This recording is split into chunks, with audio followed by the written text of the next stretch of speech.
자, 반갑습니다, 여러분. 우리 전기설비기술 기준 및 한국전기설비규정, 그쵸? 요거 너무 말이 길죠? 그래서 제가 앞으로는 법규, 됐죠? 요렇게 얘기를 하거나 아니면 KC, 요렇게만 얘기를 할게요. 됐죠? 자, 우리 요 부분을 공부하실 텐데 이 부분을 공부하기 전에 먼저 쭉 OT를 한번 해봐야 되겠죠? 도대체 내가 어떤 거를 공부하고 어떤 거에 더 열심히 해야 되느냐 이렇게 될 거예요. 간단하게 얘기하면 우리가 1장은 총칙입니다. 그쵸?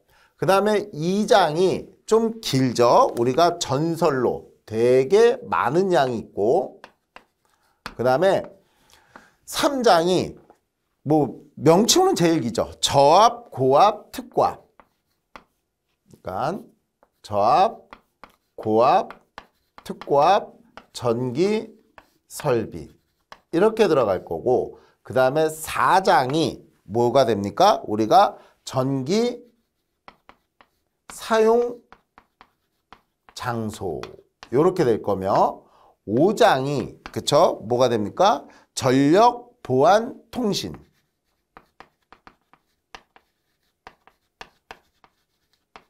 그 다음에 6장이 좀 길죠.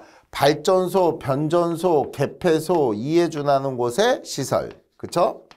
이렇게만 쓸게요. 그 다음 우리가 7장. 그러면 전기, 철도. 그 다음에 8장. 그러면 분산형. 이렇게만 우리가 한번 써놔 볼게요. 자, 그러면 우리가 총 시험 문제 몇 문제? 20문제다. 아, 그쵸? 그러면 20문제를 맞추려면 어디가 제일 중요해라고 얘기를 한다면 다 필요 없어요. 사실 여기까지만 공부를 해도 돼요. 됐죠? 그 이유가 왜 그러냐면 물론 얘도 공부하셔야 됩니다. 좀 이따 설명하겠지만 그 이유가 왜 그러냐면 전력 보안 통신 설비 한번 넘겨봐 보세요. 뭐 안 넘겨봐도 돼. 여기 총 출제 문제가 24문제야. 그쵸? 그 다음에 발변전 개폐소는 좀 있죠. 몇 문제? 55문제. 그 다음에 전기 철도가 16문제야. 분산형이 18문제야. 자, 그러면 요 얘기를 좀 해볼게요. 이거 왜 안 써요? 그러면 많아서. 너무 많아서. 자, 일단 간단히 얘기해볼게요. 우리가 지금 요 교재가 어떻게 돼 있죠? 7년치 전기기사, 전기산업기사 모든 문제가 다 들어가 있는 문제야. 여기 모두가 다 들어가 있다고. 그러면 우리가 7년 동안에 몇 번 시험 보죠? 그럴 때마다 많은 분들이 3번이요. 그런데 기사하고 산업기사까지 다 들어가 있으니까 총 6회분이야. 그러면 우리가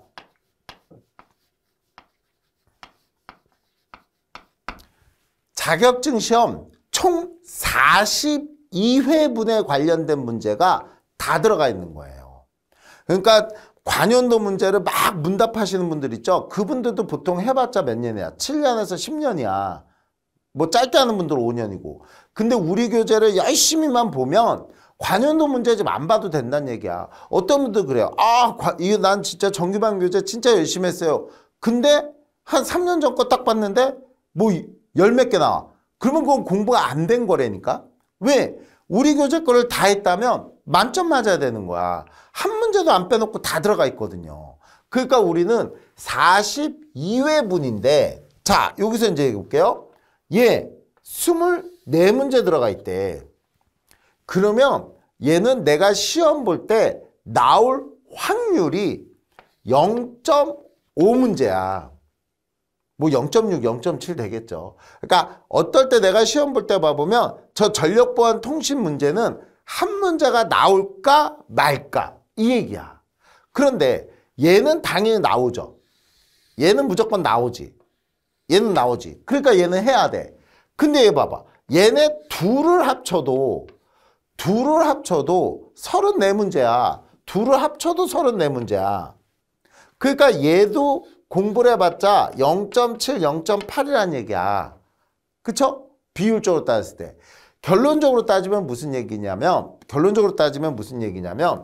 요 파트를 다 합쳐서 보통 2문제에서 3문제 정도 나온다라고 보면 되는데, 얘가 3문제가 나온다면 이쪽이 2문제 나올 확률은 없죠. 그리고 한 문제 이런 식으로. 그쵸? 그렇다면 결론적으로 얘기해 볼까요? 전력 보안 통신설비 요 파트를 공부를 해야 될까 말아야 될까 이런 생각이 드는 거야. 얘는 통신기사라는 자격증이 있어 없어요? 있잖아. 그쵸? 그러니까 거기에 관련된 법규가 되게 많아요. 그런데 우리가 그 중에서 전기 파트만 뽑아내면 이거는 한 양이 적겠어 많겠어? 많지.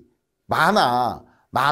그러니까 얘는 시험 문제를 만약 그 출제자가 에이 이거 뭐 그래 뭐 너 이거 틀려 하고 내면 못 맞춰. 이거는 양이 이론적으로 공부해서 왜냐면 기존에 나왔던 것도 제대로 못하고 있는데 그 외적으로 신규가 나온다? 그것까지 예상을 해서 내가 공부를 한다? 에이 그거는 안 되는 거야. 그러니까 그런 파트로 공부한다면은 안 돼요. 그러니까 얘는 결론적으로 따지면 이론 공부하지 마. 좀 이렇게 얘기하면 뭐하지만 문답이야 이런 거 다. 문답 보고 넘겨. 그러면 나오면 똑같이 나오든가 아니면 어차피 못 풀어. 이해가요? 근데 내가 이거를 나올 거라고 예상을 하고 내가 이걸 앞으로 이걸 신규 예상 이렇게 될 거야 라고 이론 공부를 하기에는 이것도 공부를 못 하는데 이걸 손대고 있는 건 잘못했죠. 그러면 진짜 그렇게 해도 돼요? 라고 얘기를 하는데 뭐 말 그대로 이거예요. 우리 수강생을 기준으로 해볼게. 왜냐면 인강을 듣는 분들은 제가 몇 점 맞았는지 정확히 모르잖아요. 근데 수강생들을 기준으로 봐보면 법규 이렇게만 공부해도 16개 나와요. 20문제 중에서. 어디까지만 해도 요거까지 했을 때. 됐죠? 그리고 여기는 다 뭐 하는 거야? 문답. 왜? 거의 안 나와. 그러니까 나온다고 해도 반복적으로 뭐 무선 안테나용 뭐 지지물의 안전율은 이렇게 나와. 그럼 1.5. 그냥 그거 하나 자주 나오는 것만 외워놓는 거야. 또 얘도 뭐 높이 뭐 4.8m 뭐 이런 것들. 됐어요? 뭐 이런 것들이나 해놓고 분산형도 봐보 요즘 뭐 모듈 이런 거 물어보죠. 그러니까 지금 나왔던 최근에 이제 이쪽 파트가 좀 나오기 시작하는 거야. 왜? 예전 정권에서 그쵸? 태양광 이런 거 엄청 밀었잖아. 태양광 이런 거 막 엄청 밀었잖아. 그러니까 분산형에 대해서 막 이제 근데 여러분들 봐봐요. 이 분산형이 뭐예요? 그러면 그게 뭐죠? 태양광, 풍력 이런 것들이라고. 지열 이런 거. 지열 발전. 그러면 우리는 이거에 관련된 자격증이 따로 있어 없어? 있죠. 신재생에너지. 그러니까 그쪽 파트에 관련된 법령이 많겠어 적겠어? 많죠. 그럼 우리는 그게 이 전기기사에 관련돼서 이게 메인인데 그 파트에 관련된 법 규정을 막 신규로 나올 그 많은 양을 공부할 수가 있겠어 없겠어요? 없죠. 그러니까 우리는 항상 그 중에서 나오는 거, 물어보는 거 그 위주로 공부를 해놓고 나머지 말 그대로 밑도 끝도 없이 하나 딱 물어보면 그거 하나 어디서 어떻게 나올지 모르는데 그걸 공부하고 있는 건 말이 안 된다는 얘기야. 자격증은 짧고 굵게. 됐죠? 그러니까 이렇게만 공부해도 우리는 거기서 공단에서 얘기하는 거잖아. 60점 이상이면 합격이라니까요. 60점? 12개만 맞추면 합격이란 얘기야. 그러니까 우리 이 수험생분들한테 야 12개 이상만 맞아줘. 그러면 너는 여기에 대한 자격을 인정해 줄게. 이 뜻이잖아요. 그러면 만점을 맞을 이유가 없는 거야. 그렇다면 얘네들에 대해서 여러분들이 꼭 공부를 열심히 해서 만점을 맞을 필요가 없잖아. 그러면 우리는 기본적인 나왔던 거에 대해서만 나온 문제에 대해서만 그것만 우리가 공부해 놓고 됐죠? 예외적으로 물어보면 이건 맞히라고 내는 게 아니라 찍으라고 내는 거야. 그거 예상을 하고 공부하는 것보다 찍어서 25% 확률로 맞히는 게 더 나아. 무슨 말인지 아시죠? 그래서 여러분들한테 다시 한번 얘기하지만 요 파트는 문답으로 넘기시고 이 파트에서 굉장히 많은 점수를 따셔야 돼요. 특히 총칙 정말 열심히 해야 됩니다. 얘가 많이 나오면 요게 6문제가 나와요. 그쵸? 그리고 전설로가 많이 나온 경우, 많이 나왔을 때 따지면 얘 8문제까지 나와. 그리고 이걸 여기까지 포함시켜도 돼요. 이렇게 포함해도 돼. 요거 조금 분리시킨 건데 요게 포함시켜도 돼요. 그리고 이제 이 전기 사용 장소 이렇게 얘기하면 얘가 보통 4문제에서 6문제. 그러니까 요렇게 포함시키든 요렇게 포함시키든 여기다 한 6문제 정도. 그러면 요렇게 합치면 이게 몇 문제야? 이게 20문제잖아. 근데 이건 내가 최대로 나왔을 때 얘기하는 거고 4문제에서 6문제, 요것도 5문제에서 8문제, 4문제에서 6문제 이렇게 바뀌면 요게 이렇게 조금씩 줄어들 때마다 요거 한 문제는 꼭 나오고 요거 한 문제는 꼭 나오고 한두 문제는 꼭 나와요. 그리고 얘네들이 추가적으로 나온다. 이렇게 보는 겁니다. 그러니까 여러분들 공부는 어디까지? 여기까지만 열심히 해주시면 돼. 여기까지만. 자, 총칙이 뭐야 이런 거는 다 수업 시간에 얘기를 드릴 테니까 여러분들이 이렇게 챕터가 돼 있으니까 조기에 힘을 줘야 된다. 물론 수업 들어가면 수업 시간에 다 얘기를 드릴 거예요. 됐죠? 그리고 또 하나는 많은 분들이 KC가 바뀌었어요. KC가 바뀌었어요. 이렇게 얘기들을 많이 해요. 근데 이게 왜 그러냐면 원래 고시는 옛날부터 했어. 우리가 말 그대로 옛날에는 판단 기준이라는 일본 거를 갖다가 그대로 갖다 쓴 게 많았는데 이제는 그렇게 쓰다 보니까 이거 쓰는 나라가 없는 거야. 그러니까 우리가 설계하는 거에 대해서 외국에서 인정을 못 받는 거예요. 따라서 국제기준화해서 하자. 국제기준화해서 설계를 하자. 시공을 하자. 이렇게 바뀐 거죠. 그래서 그거를 나라에서 산자부에서 계속 고시를 했어요. 계속. 언제? 21년도에 KC로 하겠다. 그랬더니만 막상 21년도 딱 되니까 사람들이 그쵸? 막 설계하고 이런 사람들이 못해. 그런 게 어딨어. 그제 와서 옛날부터 했는데 그래서 사실상 개정은 21년도에 이루어졌는데 시행은 1년의 유예를 줬어요. 그래서 22년도서부터 본격적으로 이제 다 KC로 넘어갔고 대신 시험 문제는 좀 혼재가 됐어. 헷갈리게끔. 그래서 우리가 21년도 근데 시험 문제는 21년도부터 바뀐 건 맞아요. 21년도부터 KC로 전면 이제 바뀌기 시작했고 그렇게 나오기 시작했어. 그래서 지금 전부 다 이렇게 안정화가 돼가고 있는 겁니다. 따라서 시험 문제는 KC가 요즘 주된 문제가 되고 있어요. 그게 왜 주된 문제냐면 기존 거에 안 바뀐 내용 됐죠? 기존에 안 바뀐 내용은 계속 랜덤으로 잘 나오고 있는데 문제는 KC는 신규잖아.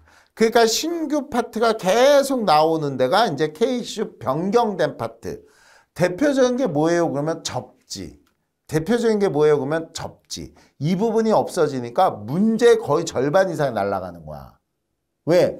예전에는 1종 접지, 2종 접지, 3종 접지, 특3종 접지로 나눠져 있는 거를 이제 접지한다. 이러면서 그게 이제 보호도체라든지 접지도체라든지 등전이 본등도체라든지 또 접지 방식의 개통 접지에 대한 개통이 바뀌고 저압에 대한 접지 방식이 바뀌고 선의 굵기를 선정하는 게 바뀌고 그러니까 예전에 공단에 들어가 있던 그쵸? 랜덤으로 나오던 문제가 싸그리 접지라는 일종 접지 딱 쳐서 일종 접지라는 말이 있는 문제들은 다 삭제 2종 접지 있는 문제 다 삭제 3종 접지 다 삭제 특3종 접지 다 삭제 이렇게 되니까 그쵸?